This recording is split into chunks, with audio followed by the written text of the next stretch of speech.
nzuri, lakini kwako ambako ni usiku, tunamshukuru Mungu kwa ajili yako. Nikukaribisha sasa katika maombi ya siku ya kwanza ya Jumatatu ya kwanza katika majira ya wiki ya mwezi wa tatu, mwezi wa tano, tukimshukuru Mungu kwa ajili ya baraka nyingi ambazo ameachilia katika maisha yetu. Nikukaribisha sasa tunapokwenda kufungua kipindi chetu. Tutakuwa nazo dakika 10 za maombi. Tunapata fursa ya kutamka neno kwa Bwana, kumshukuru Mungu. Tutamshukuru Mungu kwa ajili ya wiki hii kipekee, siku ya kwanza kabisa ya mwezi katika majira ya mwezi wa tano, siku ya kwanza ya Jumatatu ya kwanza ya mwezi wa tano. Tukimshukuru Mungu kwa ajili ya neema yake na kibali chake. Una fursa na nafasi ya kujitamkia neno ukimshukuru Mungu kwa ajili ya majira haya, lakini pia una nafasi ya kujitamkia neno kwa ajili ya siku ambayo tunaianza, na kwako ambako ni usiku, kujitamkia neno kwa ajili ya usiku wako. Mungu akupe neema na fursa ya kulala katika utakatifu na usalama utokao kwa Mungu mwenyewe, ili upate kuamka ukiwa mzima kabisa. Tunayo sababu ya kumshukuru Mungu. Tutembee kwa pamoja. Hakikisha unaomba pamoja na mimi ninapotamka neno kwa ajili yako wakati wa alfajiri. Shukuru Mungu kwa ajili ya hii familia. Shukuru Mungu kwa ajili ya watu wa nyumbani kwako. Tamka neno la baraka kwa ajili ya siku njema ya leo, unapojiandaa kuianza rasmi katika malango ya siku yako, ili Mungu apate kutembea kwa namna ya tofauti na kwa namna ya pekee pamoja na wewe. Na tuombe. Tunalihimidi jina lako Mungu wetu na Baba yetu. Baba, katika jina la Yesu, ni kwa neema yako tena Mungu umetupa fursa na neema ya wakati ambayo Mungu umepata kutuamsha.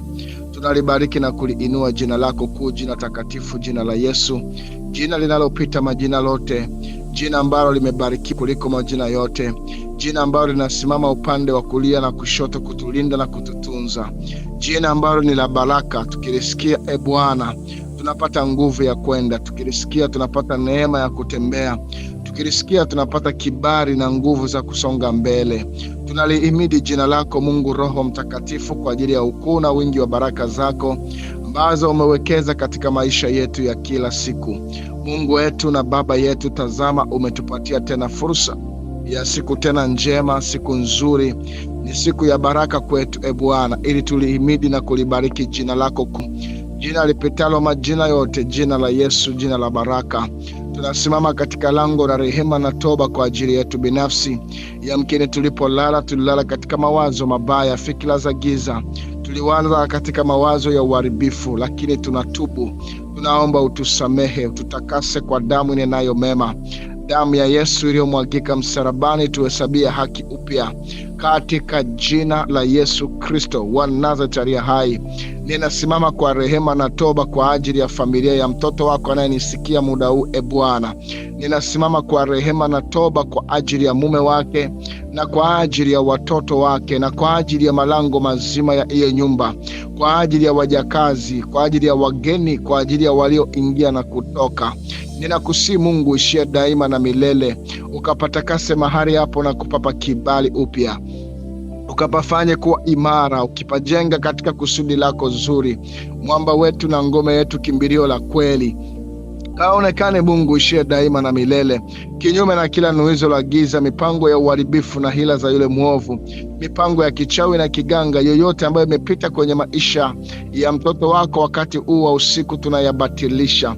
Tunabatilisha kila uasi na uharibifu, hila za kila namna, mikataba ya uchawi na uganga, mikataba ya kila nuizo, andiko la giza, kila visomo na hila za yule mpinga Kristo. Tumesimama kinyume nazo katika jina la Yesu Kristo wa Nazareti aliye hai. Ninailinua huduma hii Bwana, watoto wako hawa, wanawake waombaji, mahali walipo, kwa ajili ya huu mzigo mzuri ambao umeweka ndani yao, kipekee hawa walioko nchini Marekani, walioko hapo Ujerumani, Saudi Arabia, walioko Kongo na mahali, na watamka kwa majina yao Bwana, ukawakumbuke na kuwafunika kwa damu inayonena mema, Kumbuka majitoleo yao, sadaka zao, moyo wao wa ibada. Kumbuka namna ambavyo Mungu umewasimamisha katika lango la baraka. Ninawaweka mikononi mwako Yehova, nikikushukuru kwa ajili ya kila jina la mtoto wako uliyemwamsha. Nikikushukuru Mungu kwa ajili ya kila jina ambalo umelitamka. Zaidi ya yote, I commit this week into your hands, dear Father. Ninapoimarisha siku ya Jumatatu mikononi mwako, tarehe hii ya 4 ya mwezi wa 5, wakati ambako taifa linaenda kuwa na watoto wa mitihani ya kidato cha 6. Bwana, ninasimama katika lango la mitihani hiyo. Ninasema katika lango la kubariki mitihani hiyo inayoanza leo tarehe 4 ya mwezi wa 5 mwaka 2026. Bwana, ni msimu wa mitihani katika lango la nchi, ni msimu wa mitihani katika lango la taifa, ni msimu ya mitihani katika wizara ya elimu na baraza la mitihani. Ninakusihi Mungu ishie daima na milele. Kumbuka sadaka za watoto wako walizoziachilia kwa ajili ya mitihani. Kumbuka maombi tuliyoyafanya kwa ajili ya watoto wako. Kumbuka rehema. Bwana, saidia, himarisha, jenga, fundisha, washike kwa mkono wako watoto wako. Bwana, ondoa kila aina ya uharibifu, ondoa kila aina ya hila na mipango ya yule mwovu, katika jina la Yesu Kristo wa Nazareti hai. Ninakabidhi mitihani hiyo mikononi mwako. Ninakabidhi watoto ambao tumewaombea kwa majina yao mikononi mwako. Bwana, na ijulikane ya kwamba yuko Mungu anayetembea nao, na ijulikane ya kwamba yuko Mungu atakayewapa division 1, na ijulikane ya kwamba yuko Mungu atakayewasaidia, katika nguvu ya damu ya Yesu Kristo wa Nazareti hai. Ninakabidhi siku ya Jumatatu na Jumanne, Jumatano na Alhamisi na Ijumaa, Jumatano, Alhamisi na Ijumaa, Jumamosi na Jumapili, na ikabidhi mikononi mwako Bwana. Wiki ambalo Jumatatu hii ni Alfa njema, tunayohitaji kutembea pamoja na upako wa Alfa. Tunaomba neema yako Bwana itembee katika wiki hii nzima. Tunapoanza siku ya leo Bwana, tunapoanza malango ya wiki Bwana, tunasimama kinyume na ajali, tunasema kinyume na mikosi, hasara, chuma ulete, yule alaye, magonjwa, hatari, vifo, kila aina ya nguvu za giza tunazikataa juu yetu. Tunajifunika kwenye damu inayonena mema, damu ya mwanakondoo, damu ya Yesu, damu ya kibali, damu yenye uweza, damu inayotenda. Tunaikiri sasa Bwana, tukihitaji kutembea pamoja na wewe katika kicho chako, katika utulivu wa jina lako na katika uweza wa nguvu zako. Tunakuamini Mungu Roho Mtakatifu, tunakukimbilia, tunakuhimidi kwa kuwa unastahili peke yako, katika jina la Yesu Kristo wa Nazareti hai. Tazama Bwana, tunakabidhi ibada, tunakabidhi mtumishi wa Mungu Mwinjilisti Henry anayesimama katika lango la ibada katika wiki. Mungu, mafuta mapya ambayo umempa kutukumika pamoja nasi, ninamfunika kwa damu ya Yesu. Msemeshe hilo la kwako Bwana, wekeza nguvu zako na uweza wako. Achilia revelation mpya katika ibada hii, achilia revelation mpya katika maneno yake Bwana. Umemsemesha mwenyewe Yehova, umemfundisha mwenyewe Yehova kwa ajili yetu. Nami ninaomba kwa ajili ya kila sikio utakalomsikia, ninaomba kwa ajili ya kila mtu anayepata fursa Bwana ya kumsikia, ukapate kuachilia uzima na uponyaji ndani ya watoto wako na kuwapa kibali sawasawa na makusudi ya neno lako Bwana, utakaloliachilia katika majira haya wiki nzima. Tazama Bwana, ninaenda kinyume na magonjwa, ninaenda kinyume na hila za kila namna, mipango ya yule mwovu, uharibifu wa kila namna. Napinga hila za mpinga Kristo, visomo na dua za giza. Ninanyamazisha kila malango ya uchawi na uganga. Ninapiga kila aina ya uharibifu, nikiwaombea watoto wako hawa mikononi mwako Bwana. Wape nguvu wanaopita katika hali ya udhaifu, wape uponyaji wanaouguza na wanaoumwa Bwana. Wasaidie waliokata tamaa. Simama katika lango la kuwashika kwa mkono wako. Neema yako Yehova ikawe ni baraka juu ya watoto wako. Ninawaombea kwa mzigo, ninawainua kwa majina. Lihimidiwe, likumbukwe jina lako kwa ajili ya kusanyiko hili Bwana. Tunakabidhi ibada hii Mungu 10 times better, malaika wako wakasambaye katika vituo vyetu, 10 times better katika maofisi yetu, 10 times better katika vituo ambavyo Mungu tutakwenda kupita, mahali tutakapokanyaga, tutakapoingia na kutoka. Tumewaagiza malaika wa siku na malaika wa zaa, kwa kuwa tunakuamini, kwa kuwa tunakutegemea Yehova. Ukae mahali pa juu palipoinuka mbinguni. Hakika Bwana, ukatembee pamoja na sisi,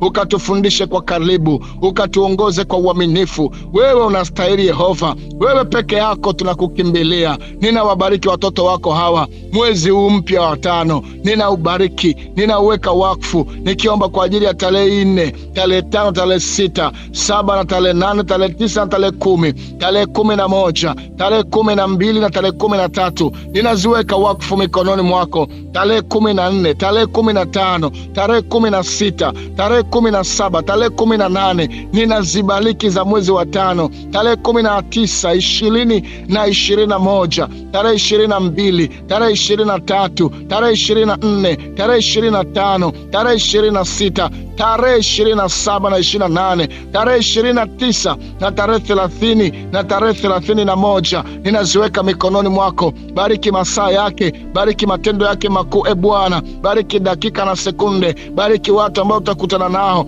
bariki fedha zitakazopita mikononi mwetu, bariki fursa ambazo zitatangazwa, bariki ratiba zetu Bwana katika mwezi huu wa 5. Ninaukabidhi mikononi mwako Yehova, ninaomba neema yako itembee nasi. Ninazuia mauti, ninazuia machozi, nazuia hila, nazuia hasara, ninazuia ajali, mikosi na uharibifu, chuma ulete na yule alaye. Nimekataa juu ya mwezi huu Bwana, nami nauweka wakfu, ninauchovya kwenye damu ya Yesu. Tembea nasi Bwana, tufundishe, tuelekeze, kwa kuwa tunakutegemea. Neema yako Yehova isinyamaze kwetu, na mkono wako ulio hodari ukatembee pamoja na sisi. Nakabidhi ratiba zote za Bible study za mchana, ninakabidhi wateule wa Bwana uliowaandaa kujifunza kitabu cha Mhubiri. Bwana, ukafanyike kuwa baraka katika Bible study ile Yehova, ukaseme kuwa baraka kwa viongozi wa Bible study hiyo, ukaseme kuwa baraka kwenye ratiba nzima ya Bible study ya mchana. Ninaikabidhi mikononi mwako, Mungu wa milele, Baba wa baraka. Takabali hata sadaka za watoto wako wanazoziachilia. Ziko sadaka za nadhiri, iko midomo na mioyo iliyoweka nadhiri Bwana. Kumbuka Bwana, ukawabariki watoto wako, na mkono wako ulio hodari katembee pamoja na sisi. Nami nimekabidhi ibada hii mikononi mwako. Kabidhi mtoto wako Rozi, unayempa mzigo wa kuimba pamoja na sisi, unayempa mzigo wa kutusemesha kwa njia ya nyimbo. Ukambariki popote pale alipo na familia yake. Wabariki watoto wako wa Mungu walioamka, na ijulikane ya kwamba kuna mtu anayeomba. Tumesema katika malango, wengine wanasema kwenye malango ya familia, wengine kwenye malango ya uzao, wengine kwenye malango ya ndoa, wengine kwenye malango ya kazi, wengine kwenye malango ya uchumi. Kila mtu Bwana anayo ajenda moyoni mwake. Kila mtu Bwana anayo ajenda ya kutamka moyoni mwake, na ijulikane kwamba Bwana utatembea pamoja na watoto wako, hautawaacha, hautawapungukia. Nami nimewaombea, nami nimewakabidhi mikononi mwako. Neema yako Yehova itembee nao, neema yako Yehova ikawasemeshe. Asiwepo mwenye kunungunika wala kwenye kupita kwenye hali ya kuinama, kwenye hali ya kukosa nguvu. Maana umesema katika maandiko, na asiyeweza aseme mimi ni hodari, na yule mwenye madhaifu aseme mimi na nguvu ya kwenda. Maana katika udhaifu wake unajitwalia nguvu ya kusimama tena kumsaidia. Bwana Yesu, bariki ibada hii. Mungu, bariki majira haya. Yehova, tembea nasi, tusamehe, tutakase. Labda dhambi zinatuzuia, labda uharibifu na jaa ndani yetu, lakini tunakuamini kwa sababu ni Mungu wa huruma, tena ni Mungu wa upendo. Ninasimama kwa ajili ya wanawake wajawazito waliopo katika kundi hili, na wale ambao hapo katika kundi hili. Ijulikane ya kwamba watoto wako watapakata, ijulikane ya kwamba watazaa, ijulikane ya kwamba watazaa vitu vilivyobarikiwa, kama ulivyosema kwa Bikira Mariamu, na tumbo lako limebarikiwa kuliko wanawake wote. Nami natamka baraka kwenye matumbo ya wanawake wajawazito. Ninatamka baraka kwa ajili hao watoto walio kwenye hayo matumbo. Niwabarikiwa, niwabarikiwa, nimewabarikiwa, niwabarikiwa. Ninawakabidhi mikononi mwako Bwana. Hakutakuwepo kuharibika kwa mimba wala mauti wakati wa kujifungua. Hakutakuwepo kuzaa kisichokamilika, kwa kuwa tunakuamini Bwana. Ninakabidhi watoto wako waliotoa sadaka kwa ajili ya ujauzito, waliotoa sadaka kwa ajili ya watoto wao kwa sababu ya mimba. Mungu wakumbuke, Mungu wasaidie, wakutanishe na madaktari wazuri na manesi wazuri, wape masaa mazuri ya kujifungua. Ninakataa complication, ninakataa hila zozote, minyororo inayoweza kufunga watoto wasitoke matumboni, manyoka ya giza, manyoka ya koo, maagano, maneno mabaya, hila na hofu hazitakuwa juu yao katika jina la Yesu Kristo wa Nazareti aliye hai. Mungu ishie daima na milele, ninawabariki watoto wako walio katika lango la kujifungua muda huu, wako ambao wako leba, wako ambao wanasaidiwa, wako wanaolia, uchungu umekuwa mkali. Wasaidie Bwana, ni wewe peke yako unaweza kutenda kwa ajili yao, kwa ajili yao, kwa ajili yao. Na alfajiri ya leo, kila mjamzito aliyepo online, ambaye hayuko online, aliyeachilia sadaka na ambaye hajaachilia sadaka, nimewakabidhi mikononi mwako kwa njia ya sadaka ya damu ya Yesu. Watetee, wasaidie, waimarishe, wajenge, na ijulikane ya kwamba yuko mwanamke anayezaa, na ijulikane ya kwamba yuko mwanamke atakayepakata. Robo sakaramandarebesiki. Asante Mungu ishie daima na milele. Ninayokabidhi watoto wako hawa, kila mtu kwa jina lake, kwa sababu ya uzuri na wingi wa utakatifu wako. Utazidi kuwa juu yao, hautanyamaza usiku na mchana. Nimwombea mtumishi wako Lydia anayeuguza. Kumbuke Bwana, mpe nguvu, neema yako ikasimame kwa ajili yake. Nikiamuru uzima kwa habari ya huyo mgonjwa, nikiamuru kibali chako kisimame katika hilo lango. Hata wakati anapojisikia kuchoka mama huyu, Bwana kamtie nguvu, kamwinulie watu wa kumsaidia, kamwinulie watu wa kumtia moyo, katika jina la Yesu Kristo wa Nazareti. Magonjwa yanayopiga nyumba zetu, toka achia. Makansa, maroho ya giza, mauti na uasi, ninayakataa juu ya watoto wetu katika jina la Yesu Kristo wa Nazareti. Simama na mtu huyu Bwana, simama na mtu huyu mwingine anayeuguza, simama na huyu mtu mwingine anayepita katika hali ya kuuguza, ukawasaidie, kwa kuwa tunakuamini, kwa kuwa tunakutegemea. Hakika umesikia na umejibu na umetenda kwa wingi na ufalme wa jina lako, katika jina la Baba na Mwana na Roho Mtakatifu. Amen. Amen.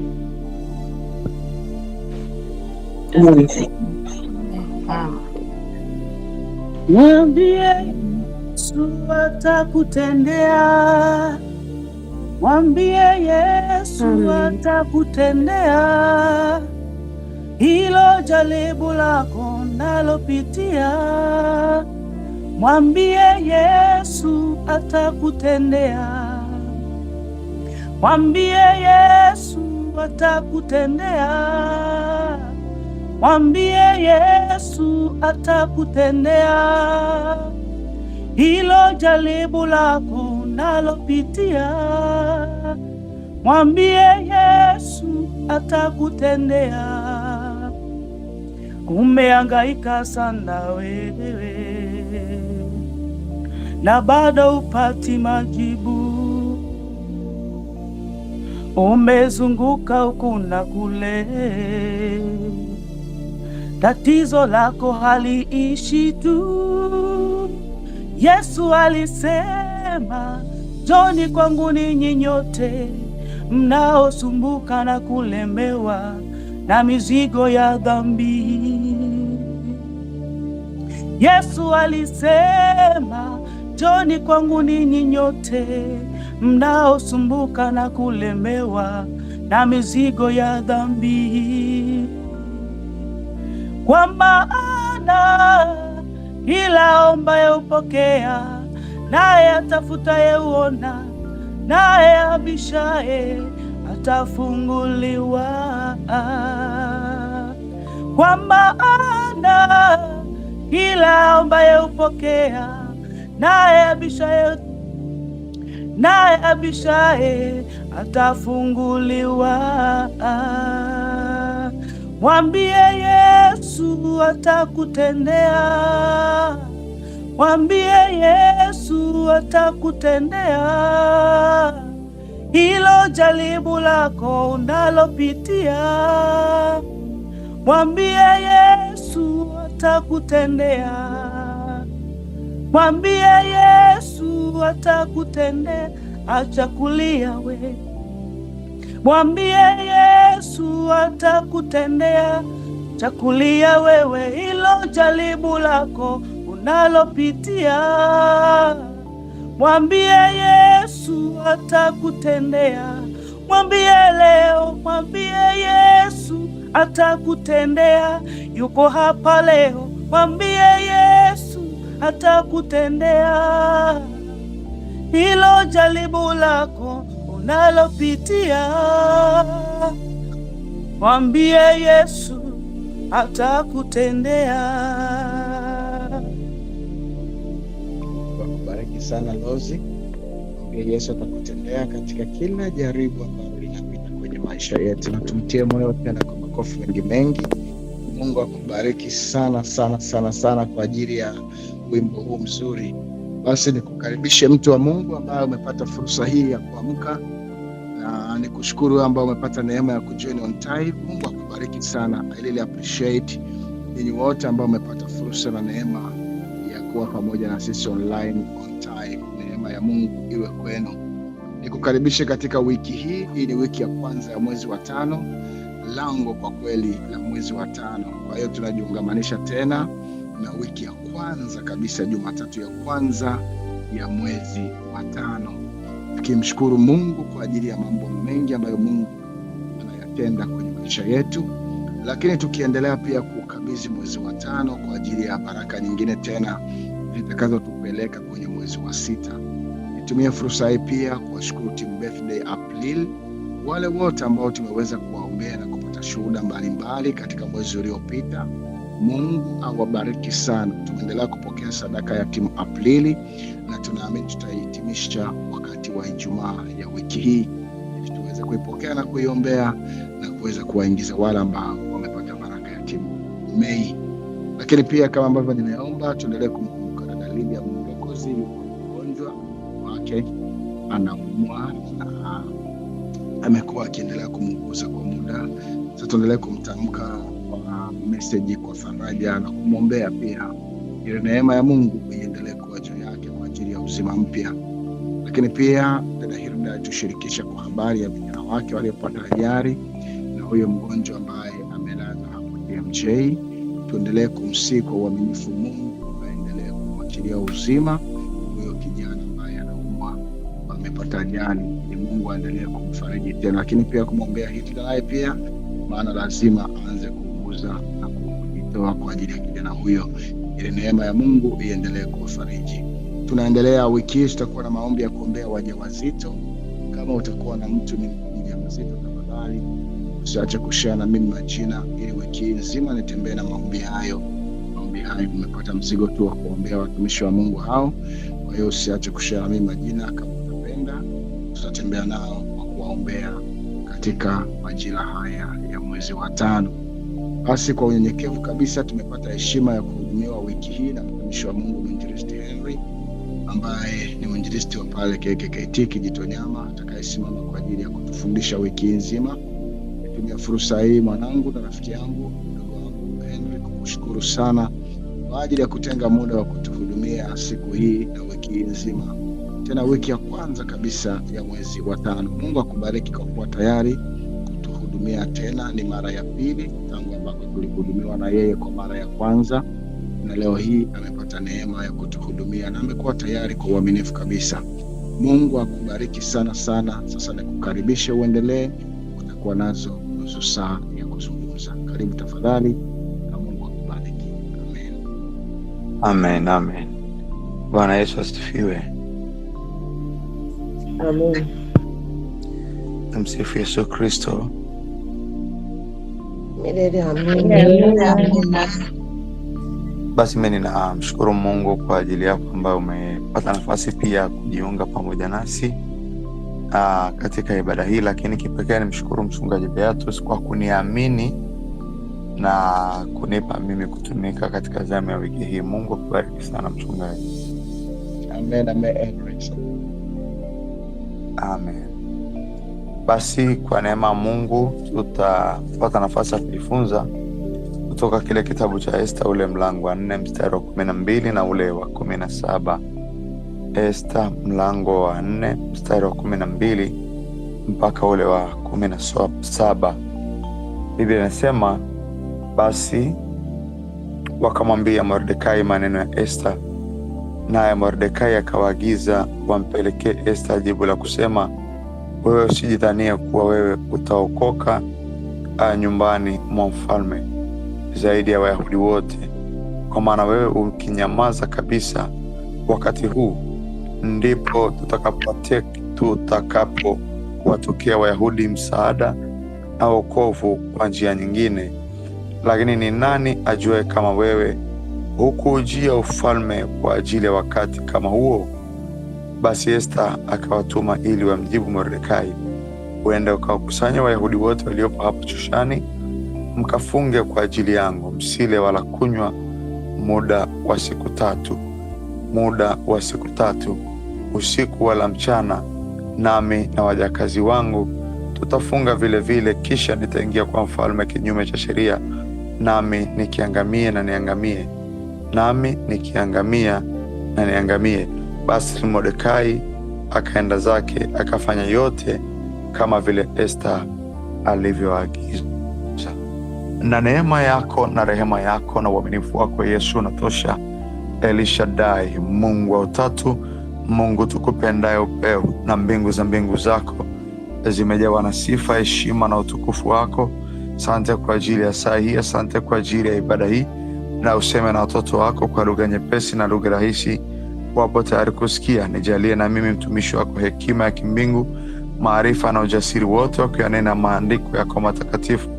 Baba, ninavunja, ninaharibu, ninasimama kinyume na manguvu ya giza, hekima za kuzimu, pembe za uasi, uchawi na uganga, falaki na visomo, tambiko na zindiko, ibada za kemoshi, madhabahu za uharibifu na kila namna ya uchawi na roho za mpinga Kristo katika ibada hii, katika jina la Yesu na kwa damu ya Yesu. Asante kwa uaminifu wako na kwa neema na rehema yako. Anza nasi, maliza pamoja nasi, katika jina la Kristo Yesu, jina lipitalo majina yote. Amen. Amen. Amen. Amen.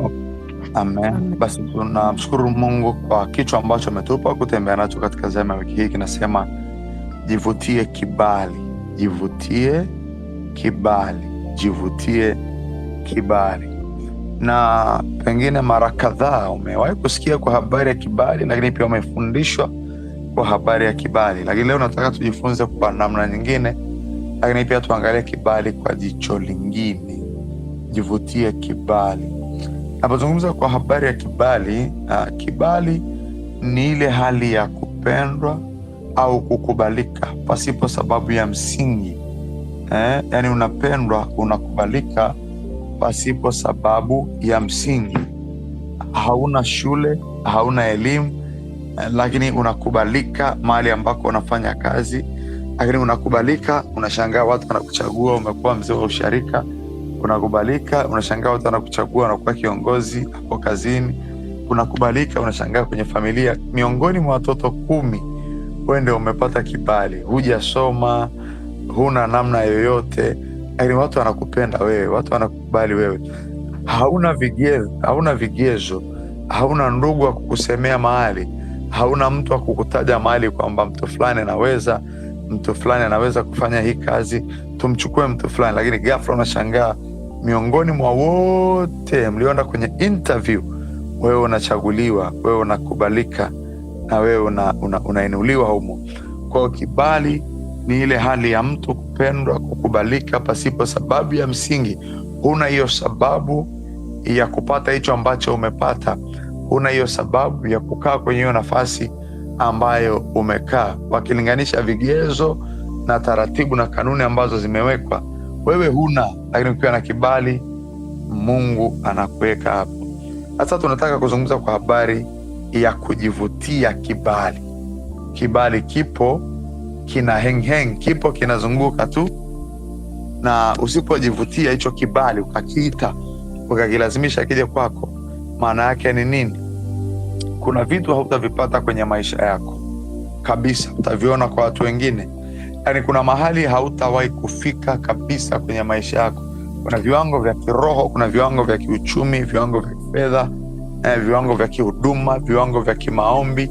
Hautafika kabisa kama haujajivutia kibali. Kuna viwango hautafika na kuna mahali hautafika. Lakini pia kuna watu hautawahi kukutana nao kwenye maisha ya kwako. Utapishana kila siku, utawaona, utawasikia kwa watu wengine, hautakutana nao. Usipofanya jitihada na bidii za kujivutia kibali, kujiombea kibali kije kwako, uwe na uhakika kuna vitu hutapata.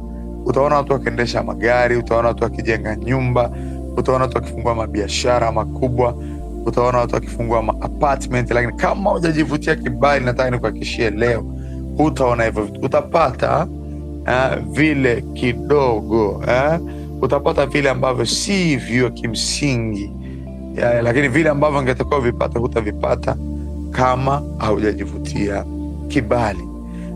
Jambo la msingi natamani ufahamu na natamani ujue, kibali kinatafutwa. Kibali kipo mbali, kibali kinatafutwa, kibali kinalazimishwa. Lazima ukigaramie kibali,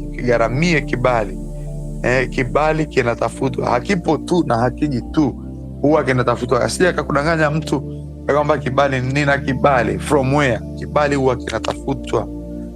Kibali huwa kinalazimishwa. Kinatafutwaje? Kibali kinatafutwa kwa maombi, kibali kinatafutwa kwa muda, kibali kinatafutwa kwa dhabihu na sadaka. Kwa namna ya kutafuta kibali, tuna namna tatu. Tuna namna ya maombi, tuna namna ya sadaka, lakini pia tuna namna ya muda. Namna ya muda ni namna gani? Kama saa hii ni saa 10, tumeamka saa 10, muda wetu tumetenga. Watu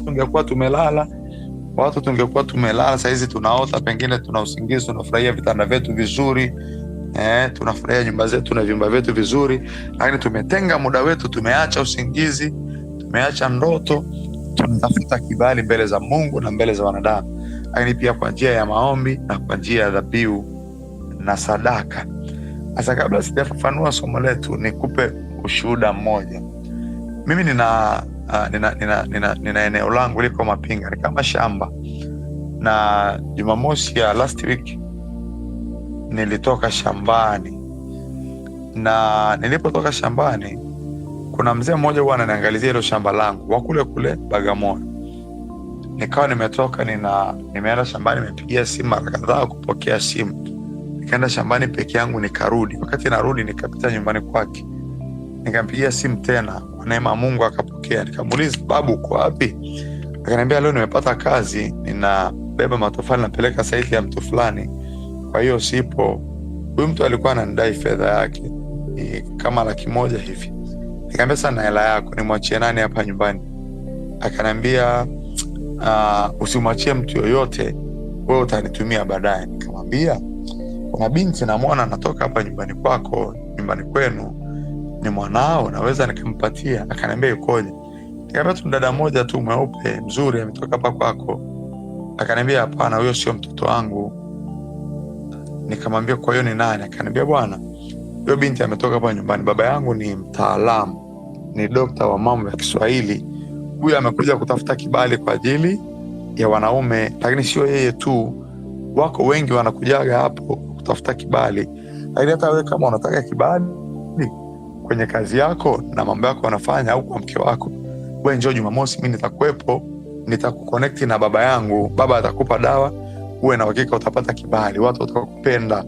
Mahali popote unapoenda basi wewe utakubalika.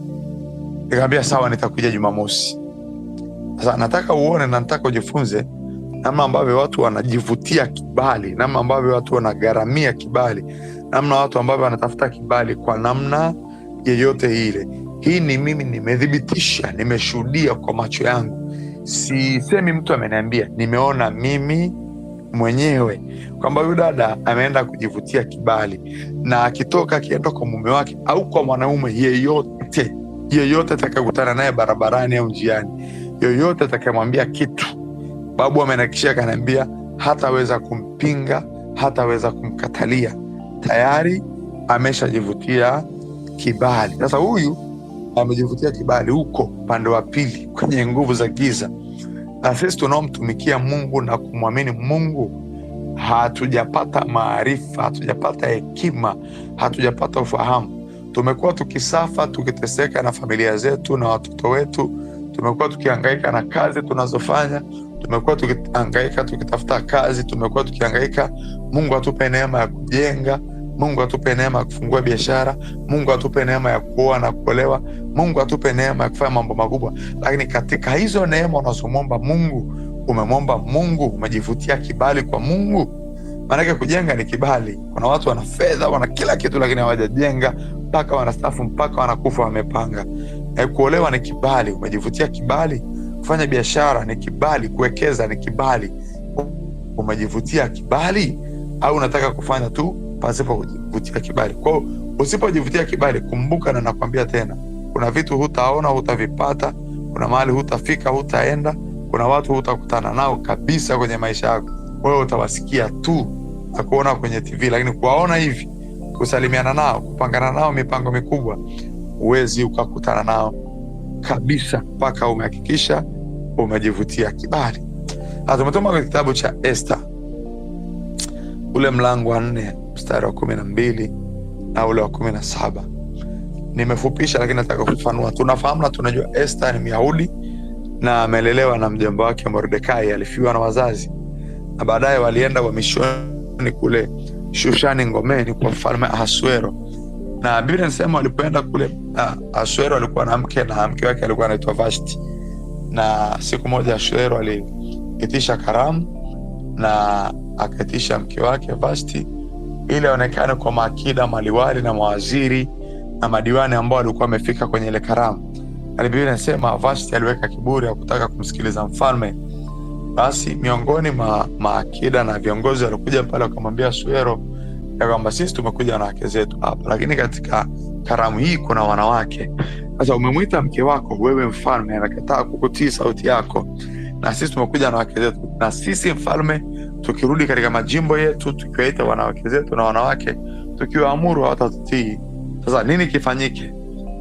Kwa maana hiyo basi Vashti astahili kuwa mke wako, kwa hiyo afukuzwe. Biblia inasema Ahasuero akamwondoa Vashti katika kiti cha malkia na katika nyumba ya mfalme. Wakaitishwa wanawake mabikira kuchaguliwa mke wa mfalme, na Biblia inasema Esta akapata kibali mbele na machoni za Ahasuero na akawa malkia. Baada ya kuwa malkia, hapa tuliposoma sasa, mtu mmoja aitwaye Hamani akawa anachukia Wayahudi, akawa na chuki, akawa na hasira, akawa na wivu kwa ajili ya Wayahudi. Na ukisoma nyuma huku Biblia utaona namna ambavyo Hamani alimshawishi Ahasuero sana, akasema yuko tayari kutoa vipande vya fedha kwa ajili ya mauti na uharibifu kwa Wayahudi baada ya kuwachongea na kuwaharibia. Mordekai alipopata habari hizi za kwamba Hamani ametuandikia waraka wa mauti Wayahudi wote tulioko hapa Shushani ngomeni, akatuma ujumbe kwa malkia, kwa mjomba wake Esta, huyu ambaye analala na mfalme, anakaa na mfalme. Esta alipopokea akaona jambo hili ni kubwa, jambo hili ni zito. Alichojibu ni kwamba hapa tuliposoma, haya, nenda ukamwambie mjomba Mordekai akusanya Wayahudi wote walioko hapa Shushani ngomeni, awambie wafunge bila kula bila kunywa kwa siku 3, siku na mchana, na mimi Esta na wajakazi wangu tutafanya vivyo hivyo. Maana yake tutafunga. Hii ilikuwa na maana gani? Kwa nini Esta na akasema nikishafanya hivyo nitaenda kinyume au kwa mfalme, kinyume cha sheria? Kwa nini Esta anawaagiza hao watu wafunge? Yaani kitu gani? Yeye ni mke, ni malkia, anaweza kusema neno lolote kwa mume wake na mume wake kumsikia. Anaweza kumshawishi kwa namna yoyote na kwa wakati wowote kwamba jamani, wale ni ndugu zangu, mume wangu, usiwaue, puuzie Hamani. Lakini si kweli hilo jambo. Aliweza kuzungumza, aliweza kumwambia mume wake, anasema hapana, fungeni bila kula bila kunywa kwa muda wa siku 3, na mimi nitafanya vivyo hivyo. Na Biblia inasema baada ya kufunga na kufanya hivyo, Esta alienda kwa mfalme kinyume cha sheria, na Ahasuero akamwambia, unataka nini Esta? Hata nusu ya ufalme ukitaka mimi nitakupa. Na baadaye tunaona Esta alikuja kuwaokoa Wayahudi na ile mauti. Sasa nielewe hapa, na nataka unielewe vizuri. Esta alipofunga alikuwa anajivutia kibali kwa mume wake na Wayahudi. Sasa waliona jambo hili ni zito. Hamani ameshaandaa mauti, ameshalipa gharama, ameshafanya hila zote, ameshafanya kila kitu. Nipuri imeshapigwa, ukiangalia kule mwanzo, siku kwa siku, mwezi kwa mwezi, tarehe, saa na siku na muda wa Wayahudi kufa ulishapangwa, ulishaandikwa. Na Hamani mfalme Ahasuero alishagonga ile hati ya hukumu, ya mashtaka, ya mauti ya Wayahudi. Ameshaigonga muhuri wa kifalme katika pete yake kwenye mkono, kwamba iko tayari, ni saa inangojea wauawe. Esta akasema hapana, hili swala si jepesi, siwezi kuzungumza hivi tu nikaeleweka, lazima nijivutie kibali. Kwa wakafunga, akaomba kibali chake kikue kwa mumewe, anapoenda kuzungumza na mume wake apate kibali, amsikilize, amwelewe, pamoja na mauti kuandaliwa, pamoja na watu kufahamu kwamba tarehe fulani mtu fulani anauawa na Wayahudi, basi nifunge, nijivutie kibali ili nipate kibali. Na unaona, soma mbele, Biblia inasema mfalme akamwambia Esta, unataka nini? Hata nusu ya ufalme mimi nitakupa. Sasa nataka uone pale mwanzo nilipokuambia kibali kinatafutwa kwa maombi, sadaka na muda. Esta akatenga muda wa siku 3 yeye na ndugu zake, lakini akatenga dhabihu na sadaka ya chakula kizuri kwa mume wake, lakini akafanya maombi ya siku 3 na kufunga kwa siku 3 na kutenga muda wa siku 3 bila kula bila kunywa na dhabihu ya sadaka. Biblia inasema Esta alitengeneza chakula kizuri akampelekea Ahasuero mumewe, na alipokula mumewe ndipo alipomwambia, unataka nini? Hata nusu ya ufalme mimi nitakupa. Kile chakula ni sadaka, na alikiombea habari ya mume wake. Kwa hiyo alivyompelekea mume wake, basi akawa amejivutia kibali, na hichi kibali kikaokoa Wayahudi wote na mauti. Na hichi kibali cha Esta, kwa kuwa kilikuwa ni kikali, kikabadilisha ile mauti mabaya yakawa mema kwao. Akafa Hamani badala ya Mordekai na Wayahudi wengine. Kwa hiyo jambo la msingi nataka ufahamu, kuna mahali unapita, kuna vitu unatamani vije kwenye maisha yako. Kuna watu wamekuahidi, ndugu zako, tutakusaidia, tutakupa mtaji, tutakushika mkono, tutakuleta, wewe ni ndugu yetu, lakini unashangaa hivyo vitu havitokei, haviji. Ofisini unapofanya kazi unashangaa unachukiwa, hawakupendi tena kama zamani, hawakuelewi, hawakusikilizi, hawakuthamini. Pengine umepigwa kwenye eneo la kibali. Sasa ni lazima ujivutie kibali, ukilazimishe. Watu wakikuona wakupende pasipo sababu, wakusikilize pasipo sababu, wakuthamini pasipo sababu. Nataka nikuhakikishie na nikwambie kwamba ukijivutia kibali, kwa kweli maisha yako yatakuwa ni ya mteremko. Kwa sababu kuna vitu utavipata wewe mwenyewe ukutarajia. Kuna vitu vitakuja kwenye mikono yako, kwenye maisha yako, utajiuliza vimekujaje? Yani kitu gani kimetokea? Ni nini hasa kimenifanya niwe hivi? Na utakosa hata majibu. Hata watu wengi wamehangaika kukemea, kupiga manguvu ya giza, mapepo, majini, uchawi, uganga. Unajiuliza, we ni mwaka wa 10 umeokoka, ni mwaka wa 15, unakemeaga tu mapepo. Hayo mapepo hayaondoki, yamefungiwa hapo na manati, yamefungiwa hapo na msumari, yamegongomelewa hapo. Hiyo mizimu imewekwa na kitu gani? Nini kimezuia mizimu maombi yote ya mwaka mzima isiondoe hiyo mizimu? Kwa nini usifanikiwe? Kwa nini usivuke? Kwa nini usipige hatua? Kwa nini umedumaa? Kwa nini uko pale pale, hauoni mpenyo? Kwa nini kila siku unahangaika, unalia, uombewe tu, unalia tu kila siku? Kwa nini? Yani hizo nguvu za giza zimekushikilia kwa kitu gani? Nini? Kwa sababu utajivutia kibali. Laiti ungejivutia kibali, ukawa na kibali, ungekuwa uko mbali. Biblia inasema watu wangu wanaangamia kwa kukosa maarifa. Yani Biblia inasema katika kitabu cha Warumi ile 13, anasema wanajuhudi sana katika kumtafuta Mungu, lakini si katika maarifa. Na Wakristo wengi hii inawagharimu sana, tofauti na upande wa pili wa giza. Tunajuhudi sana katika kumtafuta Mungu, lakini si katika maarifa. Wewe umeamka saa 10 leo, unapambana kuomba kumtafuta Mungu kweli, lakini umemtafuta katika maarifa? Yani umemtafuta Mungu katika maarifa, kwamba Mungu nakutafuta katika maarifa. Katika hii ugonjwa ninaopita, nipe maarifa ya kuomba. Niombe kitu gani? Nimelogwa, ni ugonjwa kweli, nimetupiwa, au kilianzia wapi? Niombe wapi? Namna ambavyo nateseka na struggle na watoto wangu na kazi yangu, Mungu niombe upande upi? Nifanye kitu gani? Mungu akupe maarifa, Ulimwengu wa roho una kanuni zake na maarifa yake na taratibu zake. Huwezi kumkemea tu shetani, toka niachie. Hakuachia kwa misingi ipi? Hakuachia kwa sababu zipi? Anakuachiaje? Ana uhalali wa kukaa hapa, ana uhalali wa kufunga maisha yako.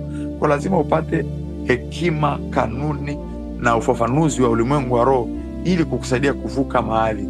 Sasa ufafanuzi kwenye ulimwengu wa roho, Roho Mtakatifu ametusemesha kwa eneo la kibali, na nitakuonyesha faida za kibali ambazo zitakusaidia wewe kuvuka na kuona mpenyo kwenye maisha ya kwako. Kibali.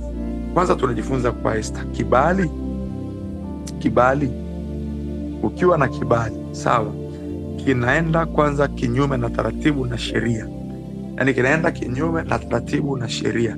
Mahali ambako hukustahili kukaa, kiti na nafasi ambayo hukustahili kukaa, fedha na faida ambazo hukustahili kupata, ukiwa na kibali unapata. Kwa nini? Nielewe hivi.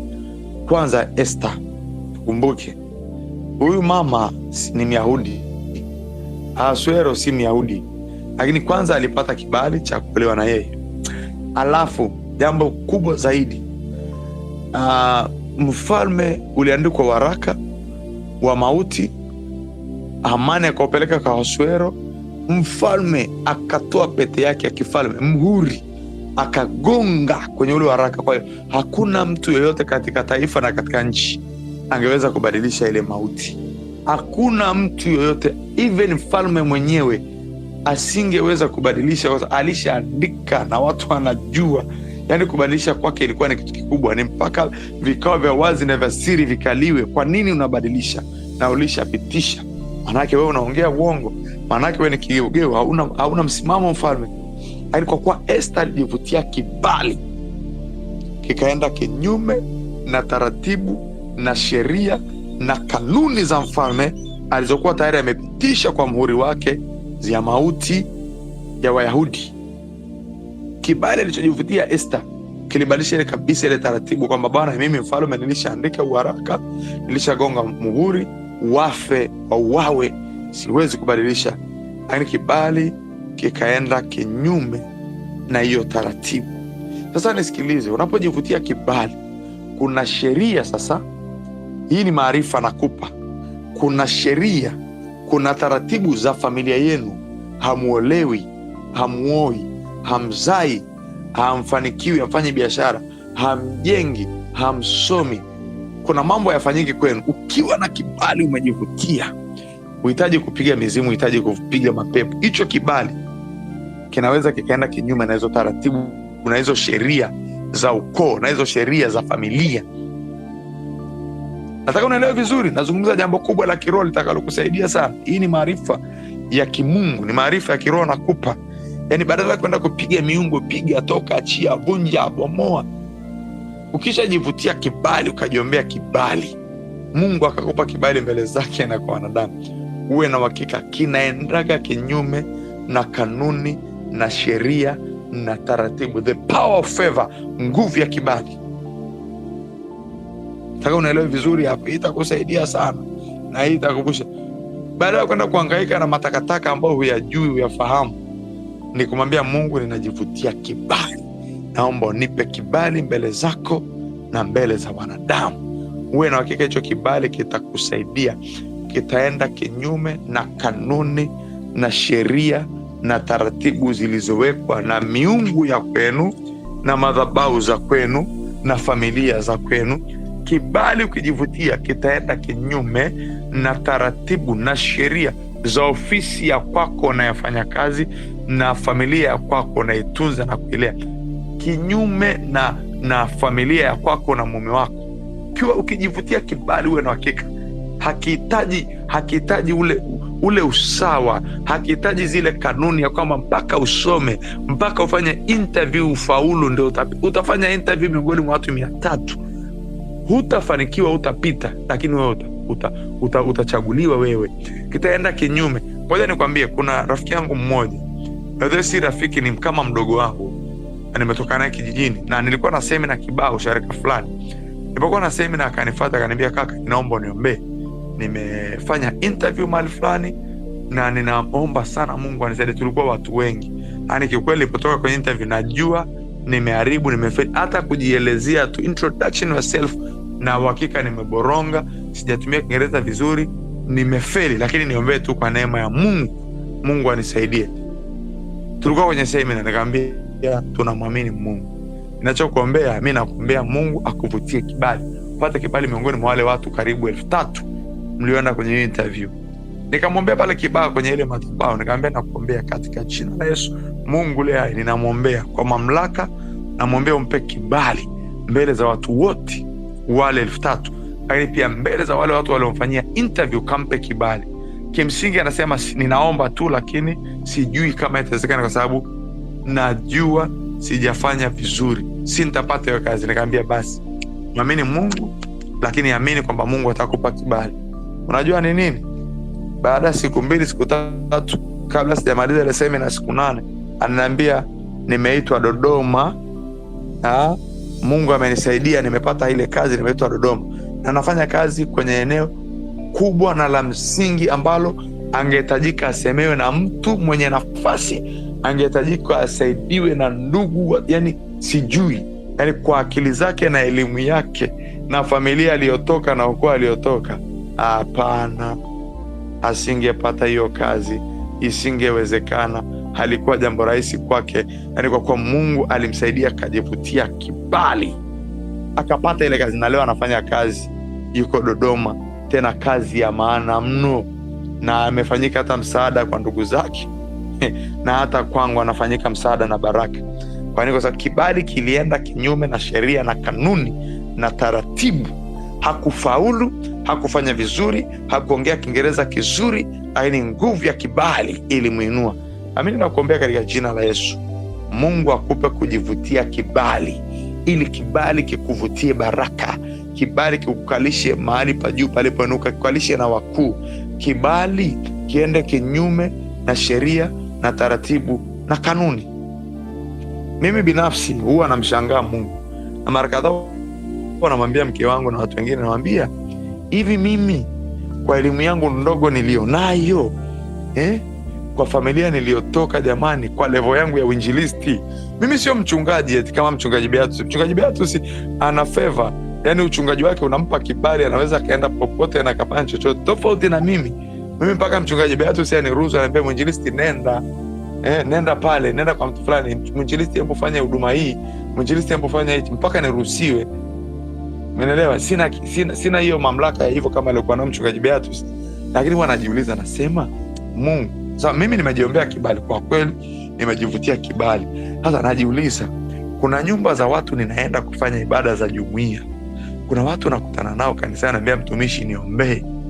Najiuliza, Mungu wangu, hawa watu ningekaa nikutane nao lini? Hawa watu ni lini wangeniamini wanipe mimi jumuiya?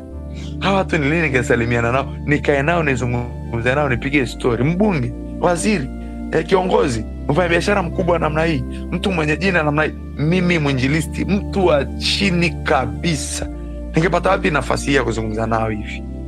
Lakini kwa kuwa nimejivutia kibali, nakutana nao, nazungumza nao, nasalimiana nao, wananishauri, tunashauriana, naenda nyumbani kwao, nakula, naongea, wananisikiliza, wananiamini.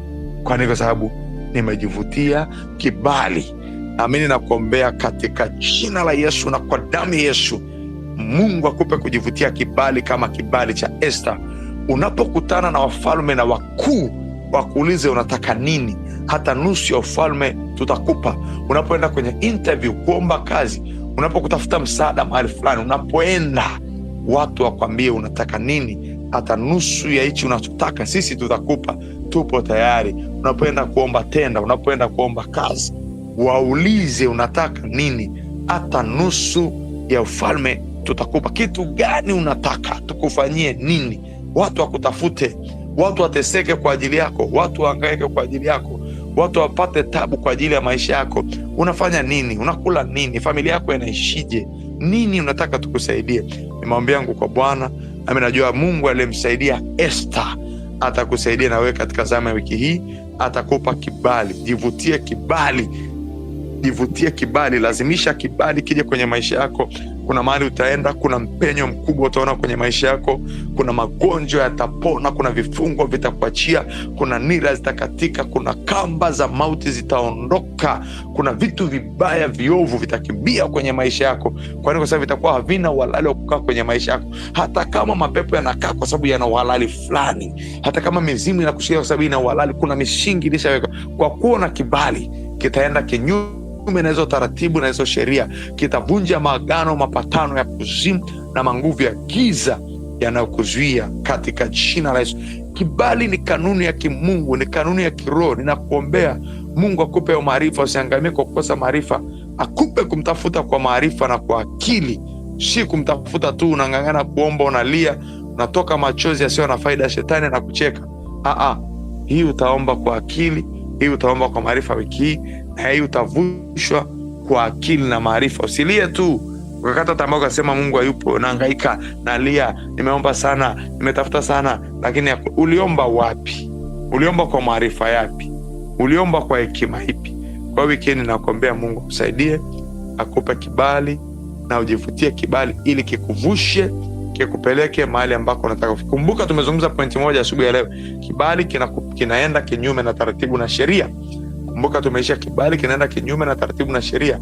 Kwa kicha kuwa na kibali, tumevunja taratibu na sheria zote. Hauhitajiki kusoma, hauhitajiki kuwa na mtu wa kukusemea, kukushika mkono, hauhitajiki kupambana sana. Hicho kibali kitaenda kinyume na taratibu na sheria.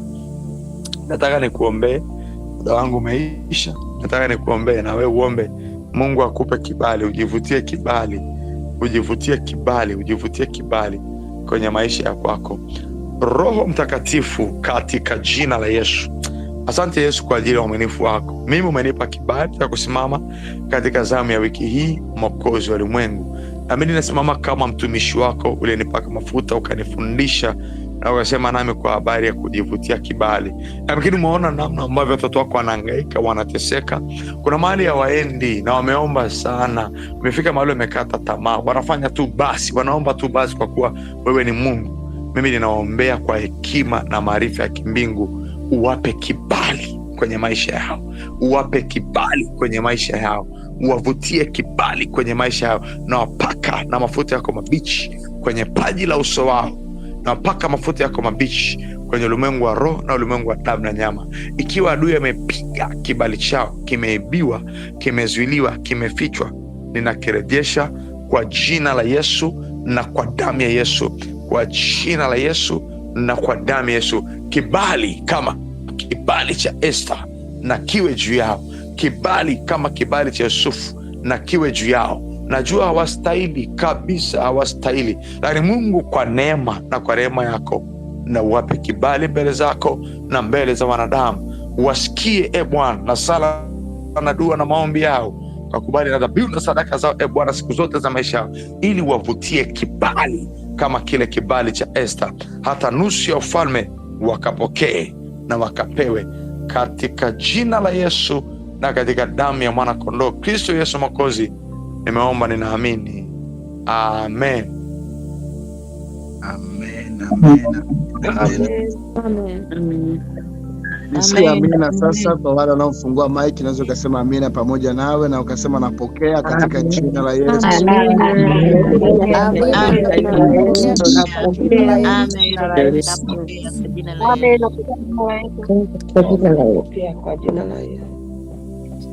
Mungu awabariki sana. Nione tena makofi mengi mengi. Lozi, naomba ule wimbo Bwana nasikia kwamba umebariki wengi, nibariki na mimi kwa beti moja tu au beti mbili kama utaweza, alafu nitasema maneno machache tu kabla tujapeana baraka na kutawanyika. Lozi, Bwana nasikia kwamba umebariki wengi, na mimi nibariki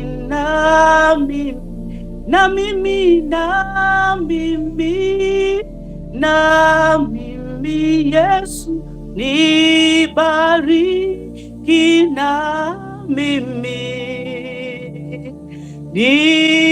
nipitie Baba yangu, kweli mimi mkosaji, na mimi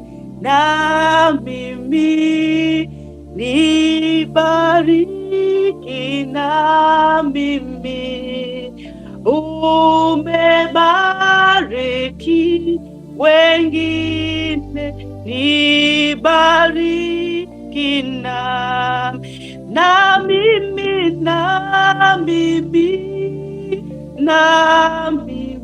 Yesu, nibariki na mimi.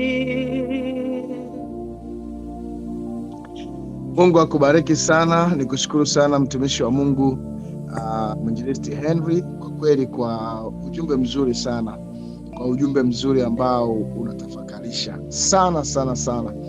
Wakati unaanza kuzungumza nikawa kama sielewi hivi, lakini ulivyozidi kuendelea nikaona kuna kitu kikubwa sana ambacho Mungu amekupa kwa ajili ya kubadilisha paradigm za maombi ya watu.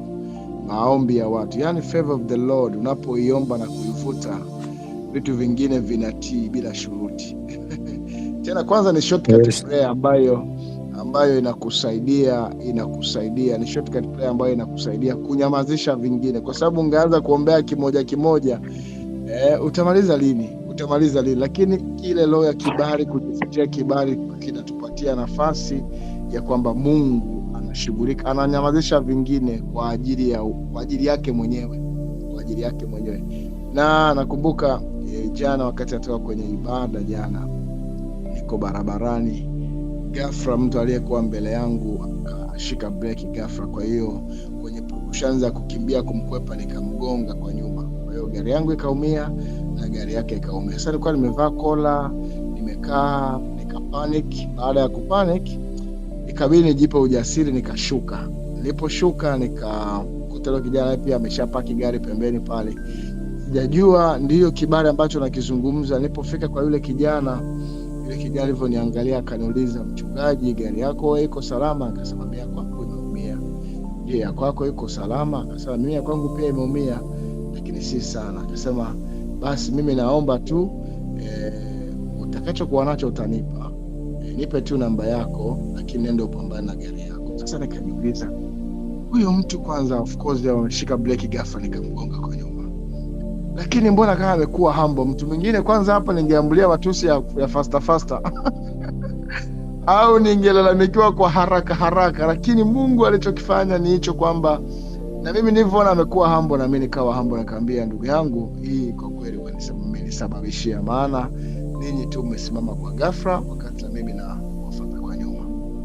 Kwa hiyo vibari wakati mwingine hata katika hali ambako sheria itakiwa itumike, mwanze kuita trafiki, mwanze kujaza watu, Mungu anaingilia kati, anakuwa mwamuzi wa jambo lako, Kwa hiyo kuna vitu vingi ambavyo ukivitazama, kama Henry hapa anasema yeye ni mwinjilisti, lakini hata sisi wachungaji wenyewe tunapata tu neema ya kukaa na watu, Henry, ambao ukiangalia unasema, mbona mimi sistahili hata kukaa na watu wa level hiyo, mbona hata mimi sistahili kuongea na watu wa namna hii, lakini Mungu anatupa kibali, anatukutanisha na watu ambao ukiwaangalia unashangaa sana. Ndivyo Mungu anavyofanya. Mimi tu ni kuombe kwamba kwa kuitwa tu Mkristo na kwa kumjua Kristo ikupe kibali cha kutambulishwa kama Kristo alivyotambulishwa, kama Kristo alivyoheshimiwa, kama Kristo alivyofanya aliyo makuu katika kila eneo alilopita, ndivyo kibali chako kitaongezeka. Kwa hiyo ni somo zuri ambalo ninakuomba kesho kwa neema ya Mungu alfajiri saa 10 kamili tunaanza maombi ya kufungua, ili tuweze kwenda kwa wakati, upate neema ya kujua unapita wapi. Lakini pia kuna watu hapa nikiwauliza asubuhi ya leo particularly umeomba kitu gani, hana majibu. Yaani ajui ameamka na usingizi ameuacha na mume amemwacha hapo pembeni, lakini ukimwambia, hey, tell me my sister, what was the really motivating factor for you to pray this night, ajui chochote. Nasema ni utaratibu jamani, tunaamkaga saa 10 huwa wanatufundisha neno. What did you really pray for? What do you really need God to do for you? Kwa nini umetenga huo muda? Kibali ni muda, kibali ni sadaka, kibali ni kitu gani kingine? Amesema mtumishi wa Mungu vitu vitatu. Kuna vitu vitatu. Huu muda ambao tumeutenga, mimi naacha usingizi, wewe unaacha usingizi, wewe unaacha mume hapo, unaacha watoto, umejitenga hapo, unaomba. What do you want God to do for you?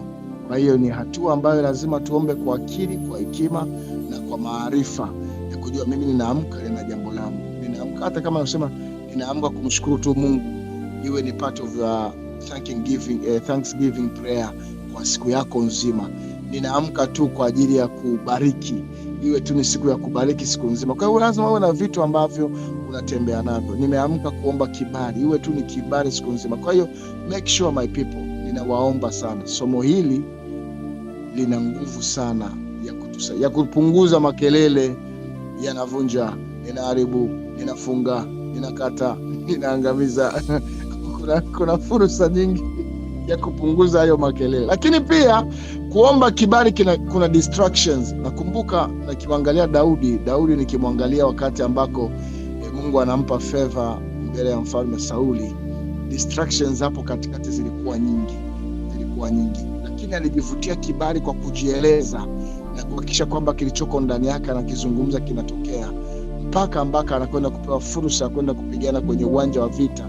Alikuwepo na distractions hapo katikati nyingi sana. As you are moving toward your favor, there is a lot of obstacles, lakini focus with the favor you are looking for. Never focus with the obstructions and challenges against you on the way looking for God's favor katika maisha yako. Unaweza kuwa unaombea kibali kazini kwako, hujafika gaitini ushaanza kukazwa na watu ili uanze kutukana tu, ili uanze kunungunika tu. Never concentrate with all those kinds of challenges as you are looking for the favor. Unatafuta favor. Kuna kitu wewe umekisema hapa, kuna favor ya mke kwa mme. Unajua chakula pia kinarusha favor kwa mme. Yes. Wewe unakuwa na mume wake, eti mume wake akupendi, unagombana, wewe tu ni mdomo. Pika basi hata kama msosi kazuri, utafanya kuwa ni sadaka kwa mume wako. Ukisema leo hii atakapokula mwanaume huyu, there is something going to change. Favor comes back to your life. Sasa wewe acha tu nisimalize mahubiri mazuri na namna hii. Mungu akubariki sana my brother, na kushukuru sana kwa somo la kwanza hili. Kesho tunaendelea tena kujifunza kwa namna ambavyo Mungu atakupa tena kibali cha kuamka. Na tumshukuru Mungu wetu na Baba yetu, tunakushukuru sana kwa ajili ya somo hili zuri. Nami binafsi Mungu nimeuona mkono wako ukinipa kibali kwa ajili ya yule mtu ambaye Mungu nimemuumiza jana, lakini umenipa neema na kibali hata katika maisha yangu ya uchungaji, maisha yangu ya utumishi, maisha yangu kama baba kwa mke wangu, maisha yangu ya kazi kwenye ofisi.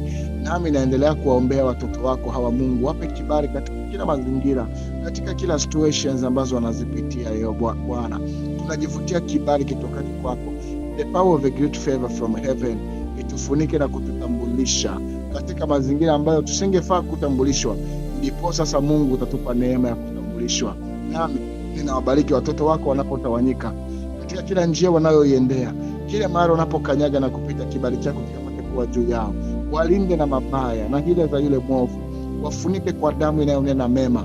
Uwezo wako wa kibali chako Bwana ukaendelee kutembea pamoja nao. Asante kwa ajili ya mtumishi wa Mungu Mwinjilisti Henry, ambaye umempa maarifa na akili ya kufundisha watu, kuchambua neno lako na kuachilia revelation kubwa katika yale masomo. Mungu mbariki mtoto wako huyu, na neema yako ikazidi juu yake. Kibali chako Bwana kikamfunike na kumtambulisha hata pala asipostahili kutambulishwa. Wewe umuonapo yeye, na yeye akanyagapo katika lile eneo, ardhi na mbingu zitambulisha kwamba kuna mtu uliyemweka katika ile eneo Bwana. Nasi tunajiungamanisha na heshima hii ya kibali unayotembea nayo katika wiki hii nzima, kwa ajili ya utukufu na wingi wa fadhili zako. Kristo Yesu ushie daima milele na milele. Amen. Na Bwana akubariki, akulinde, akuangazie nuru za uso wake, akufadhili, akuinulie uso wake, akupe amani yake. Na akubariki Mungu Mwenyezi, Baba na Mwana na Roho Mtakatifu. Amen. Mungu awabariki sana. Asante sana mtumishi wa Mungu. Asante sana wote ambao umeshiriki. Naomba tu niweke matangazo mawili tu tunaposema neema na kutawanyika. Jambo la kwanza kabisa ni wakumbushe, saa 7 tuko Bible Study online, tunaendelea na kitabu cha Mhubiri. Na wale wote walioko zamu, ninawaomba sana Mungu awape neema ya kujiandaa. Na kama utakosa muda, basi usiache kutuma notes za lile somo ambalo liko pamoja na sisi. Lakini jambo la pili, tunaandaa semina ya watoto kuanzia darasa la 6 mpaka form 4. wale ambao tutafanya nao training ya camping ya siku 3. Tutatoa gharama na kila kitu kwa ajili ya kufundisha vitu vitatu. Jambo la kwanza, tutafundisha kwa habari uwezo wa kushinda hofu, generating the confidence.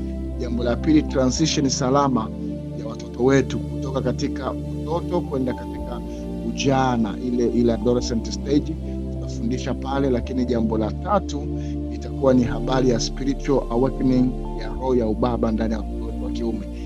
Tutakuwa mtoto wa kiume tu, spiritual awakening ya mambo ya ubaba ndani ya mtoto wa kiume kuanzia darasa la 6 mpaka form 4. Na jambo la 4 itakuwa ni financial management, discipline. Kwa hiyo Mungu akupe neema. Tutakapotoa tangazo, nitaomba walio na watoto wa namna hiyo katika kundi letu muwe wa kwanza kujiandikisha, kwa sababu tutaweka namba ndogo, watu 50. Kwa hiyo watu kama wataishambulia alafu wakwetu wakakosa, itakuwa sio vizuri. Kwa tutatoa tangazo hilo, tutafanya maandalizi, tunaanza kufanya maandalizi ili tuweze kujenerate knowledge hiyo, ikiwa na mwalimu Elias pamoja na mwalimu Margaret ambao watapata neema ya kufundisha hiyo generation yetu nzuri. Ninawatakia baraka za Mungu. Tufungue maiki kwa pamoja tuseme sala ile.